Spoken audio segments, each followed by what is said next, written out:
Do you believe that, Mr. Chair? Yes, sir. Again, Where did you yes, get the information, Mr. Chair? Your Honor, sana po mabasa ng buo yung aking... Do you want me to give you documents on that? Sir, I know what I posted, but I want the whole, the people here and the media to also see ano yung context ng aking isinulat para po maintindihan din nila at Ito na hindi yung lang context, maibase Mr. Chair. sa isang You do not statement even lamang. need to complete this. Kung gusto mo Sir, kumbituhin ko, yes, ito Your ah. Honor, I would Ito ah, okay. appreciate very much. I'm going, Mr. Chair. Itong mga vloggers na iba, ito ang mga tanga eh. So, tatanga-tanga ang gobyerno. Mag-isip kayo. Hindi lang sumusulat kayo kung anong gusto nyo isulat dyan. You're telling us, yung criminal forces, gusto kong sabihin ngayon, Mr. Chair, publicly, ikaw ang tanga. Ito na nga, Benny Abante, ginamit ang pagiging congressman para takutin ng isang vlogger at i-contempt ito. Kiambao, di nagpatalo. Pero bago ang lahat, maaari kayong mag-subscribe para maging updated sa mga issue at bagong mga balita. Naging mainit nga ang sagutan sa loob ng Kongreso nang mainsulto itong si Benny Abante sa mga pinapakalat naman ng fake news ng mga vloggers.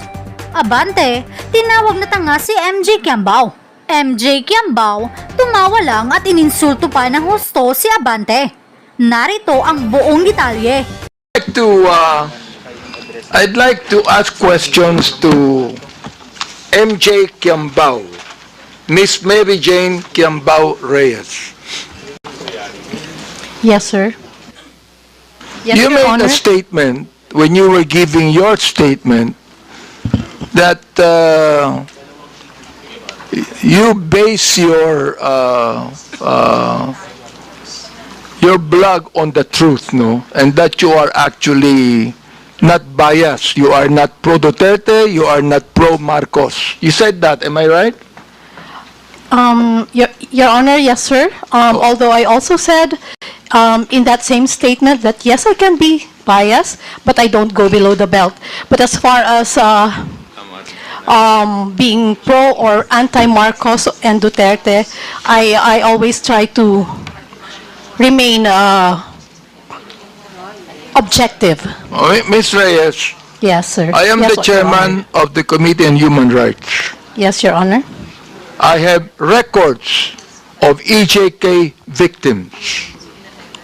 And you made a statement, it says right here, to the International Criminal Court, global community and world media.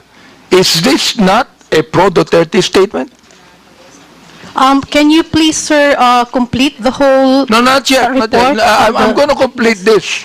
I'm just referring to the first statement, to the International Criminal Court, global community and world media. It means that you want to tell that to the International Criminal Court. Am I right? Dahil... And therefore, Mr. Chair, you do not agree for the former president to be held in the ICC. Am I right? Yes, Your Honor. Okay, very good. So therefore, you are pro Duterte. Don't tell me you are not. All right? Sir, can I... No. pwede po akong sumagot? Let me ask another question to you. You said you need to see this. The so-called EJK victims under President Duterte, a massive hoax. Do you believe that, Mr. Chair? Yes, sir. Again, Where did you yes, get the information, Mr. Chair? Your Honor, sana po mabasa ng buo yung aking... Do you want me to give you documents on that?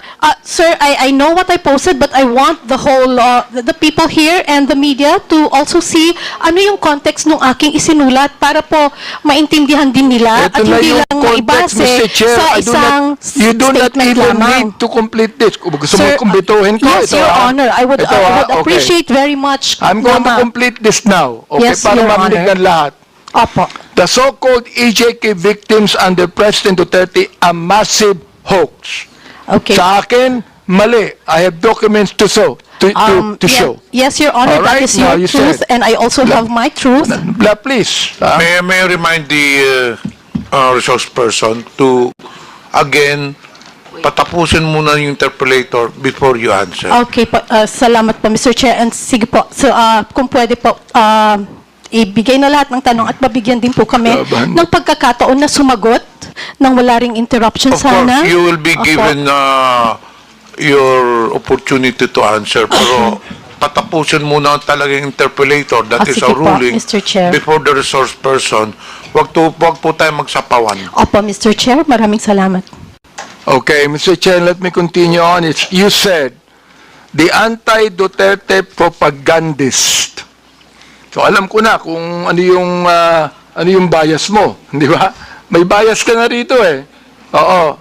Okay, likely funded by drug cartels, terrorists, corrupt politicians, greedy oligarchs, and narco-politicians are desperately trying to manipulate the global narrative.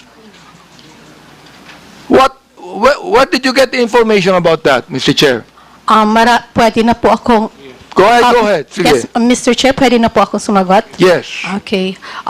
Doon po sa mga nauna niyo pong tanong, kung saan, ang sabi ko nga po ay hoax. Ang pinagbabasehan ko po doon ay yung mga naglalabasan ngayon na panibagong impormasyon, kita naman po ito sa social media, ano po, kung saan yung mga napabilang na EJK, yung mga nagpakita ng picture ng mga anak nila na namatay daw sa EJK, actually ay hindi po connected sa EJK. At yung iba po ay buhay na buhay naman po.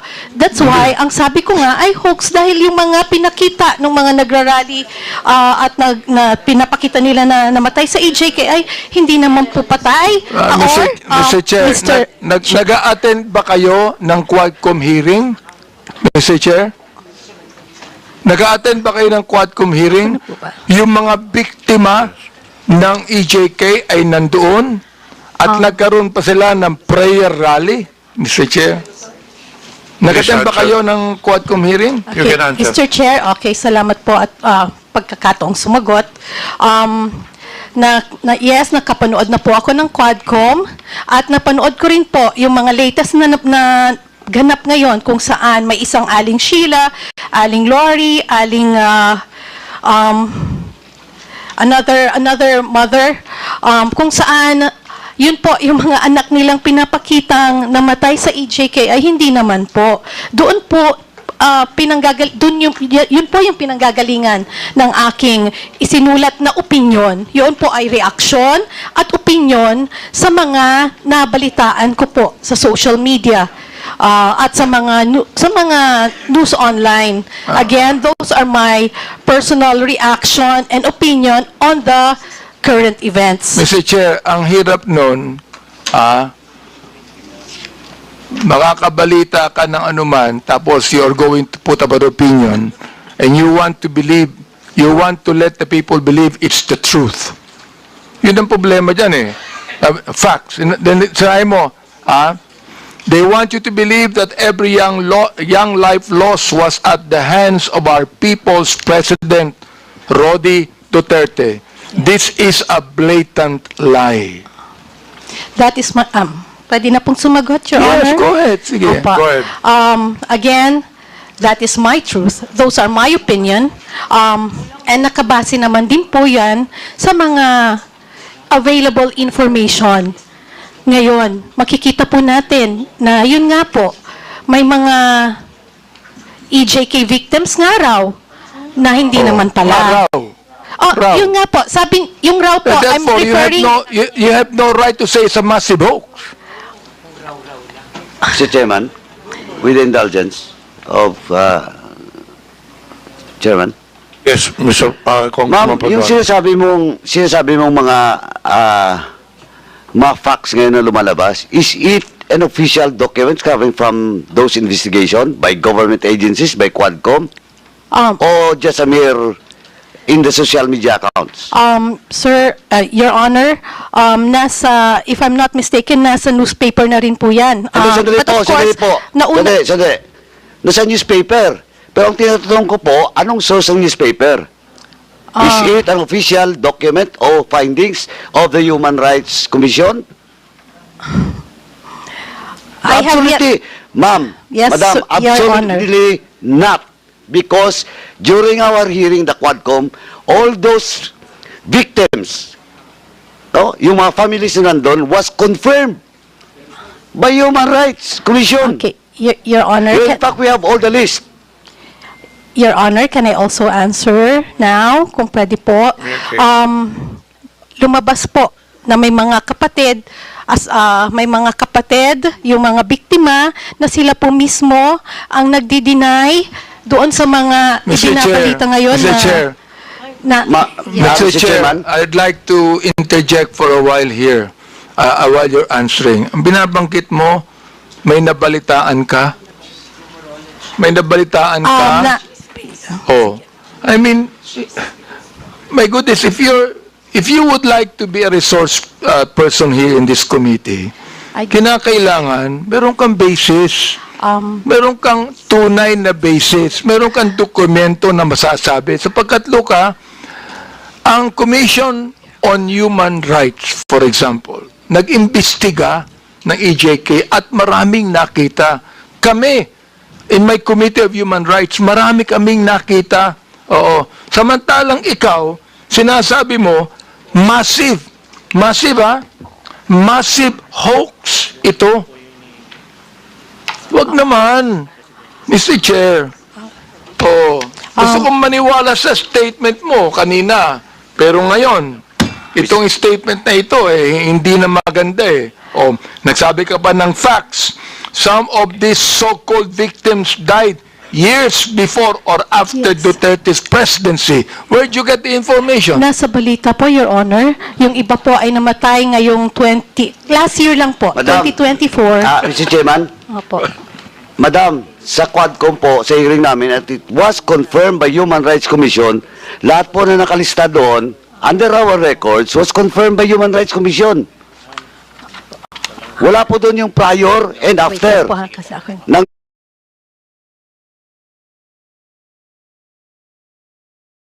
Duterte's administration. And, Mr. Chairman, kindly, let me just remind that, sir, is he your counsel? No, sir. Oh. From the House of Representatives po siya. From the House? Nagpapapirma po. Sabi ko mamaya na kasi busy pa po tayo. Anyway, madam, Apo. ma'am, Yes, wala Your po Honor. eh. Now you're talking about those mga disclaimer ng family. Now, ang tanong ko po, is it documented, under oath? Do you have a document for that? Or just a mere media reports? Alin po, sir, yung tinatanong po ninyong documented or Hindi, media yung reports? sinasabi mo na may mga families of victims na deny, na refute yung claims. Posted po ng mga Ayun nga ang kamag-anak problema, nila, posted and then, sa social opo, media. and Ang sinasabi ko, madam, baseless yan kasi based on our investigation, and unless otherwise, you can have a document under oath that indeed a certain family of victims clarified and dispute that data. Okay po, Your Honor, noted po. What Next time. noted? Yeah, noted Anong po noted? noted po na, Tinatanong po kita kung may dokumento ka bang hawak, wala. tulad po ng sagot ko kanina, Hindi, Your sandali, Honor. you answer my question, Mr. Chairman. Yes, I'm trying to answer, Your Honor. Sandali po. Apo. Yes or no? Do you have the document? Under oath? Sir, like I said, Andale, yes or no? Remember, I am just asking you if you have the document or not, under oath. of the family who Yeah. reported? Yeah. None, sir. Oh, none. It's Oh. on the, like I said, it's a... So They- none. You don't have. Okay, sir. Next time po, What's kukuha next po muna- time? next time po, bago po tayo magsulat ng mga ganon, kailangan kumuha po muna tayo ng mga dokumento under oath. At hindi tayo basta magbabase sa sinasabi Chair. ng mainstream media. Okay. Mr. Chair, Thank you. let me continue on the Representative statement Abante. he said. Yes. Sinabi niya, facts to nakalagay, facts. Many are completely unrelated to drugs or EJK. Some of them are still very much alive. You said you do not have any documents on that. Now look, Miss MJ na lang po. Para hindi po Miss MJ, po. you are accountable to the victims and you are accountable to us in the Quadcom. Pinasinungalingan mo kami. Pinasinungalingan mo ang mga victims. Now look, if you do not apologize right now, you listen. Yes, Your Honor. If you do not apologize, I am going to make a motion to hold you in contempt. I apologize, sir. And tulad nga po ng sabi ko kanita, sa susunod po ay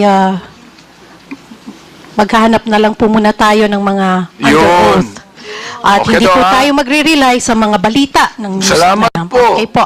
Kaya Maliwanag fake news. Yun ang ibig sabihin, non-fake news. Ito, tutuloy ko Salamat din po, Your Honor. Ito sinabi nyo, ikaw, ito, binanggit mo na ito and this is something that you should apologize also.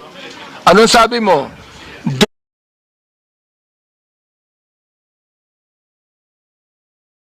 Do not let these criminal forces twist reality to turn a strong, decisive leader into a monster. Now let me ask you, who are these criminal forces? Miss MJ, please answer. Okay.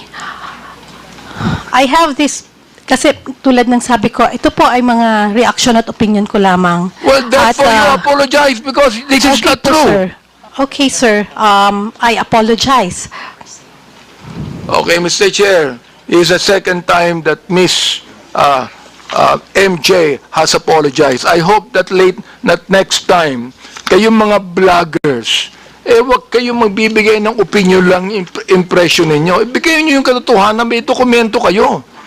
Sapagkat meron kaming documents to show Naiinsulto ko, I am insulted with your statement. Being the chairman of the Committee on Human Rights and one that's investigating, I am actually insulted with your statement. Again, my apology, sir, and noted po sa mga suggestions po ninyo. At gusto ko lang din pong sabihin na yung pong post has nothing to do with you. Hindi po, it has nothing to do with, pasensya na po. Well, Mr. Chair, maraming salamat, no? Yung binabanggit mong nothing to do with me, pero yung tinawag mong criminal forces, kasama kami dun ikaw naman, mag-isip naman kayo. Ang hirap nito, Mr. Chair, itong mga vloggers na iba, ito ang mga tanga So, tatanga-tanga ang gobyerno. Mag-isip kayo. Hindi lang sumusulat kayo kung anong gusto nyo isulat dyan.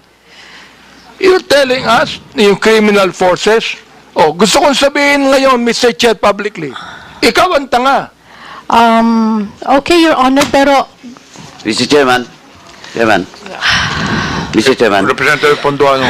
Mr. Chairman, just a matter of protocol, may I move to strike out the statement of the Chairman Abante Second. addressed to MJ. Second, Miss Mr. Chair. Thank you, Mr. Chairman. Any objection? There being none, the uttered words is stricken off. Any further questions? I rest, Mr. Chair, and thank you so much. I'm not angry at you, Miss MJ. We're just ferreting the truth here. Ano? okay, Your Honor. Pero again, hindi ko po alam kung saan nyo po nakukuha yung idea nyo na kayo yung criminal forces. Hindi po. Anyway, again, Ikaw ang I apologize. Mr. Chair. Okay po, sir. Ikaw ang My sumulat apologies. Yes. Okay. My Sinulat apologies, mo sir. yun Okay po. Tanga po ako, sir. My goodness. Okay, we now proceed to the next interpellator. May I recognize Representative Franz Castro. You have the floor. Thank you, Mr. Chair. So, palamigin muna natin yung mood. Meron po ba ditong, Mr. Chair, representative from Facebook and Meta? Unfortunately, they have sent a letter on Facebook. They could not attend. And I think, do we have a representative from Meta? Facebook? Wala nga. Please identify yourself. MJ Kiambao po. MJ Kiambao Reyes. Siguro po sa next hearing, pwede rin pong patawag yung nagsulat nitong fake news about us in the spirit of fairness. And I would also like to,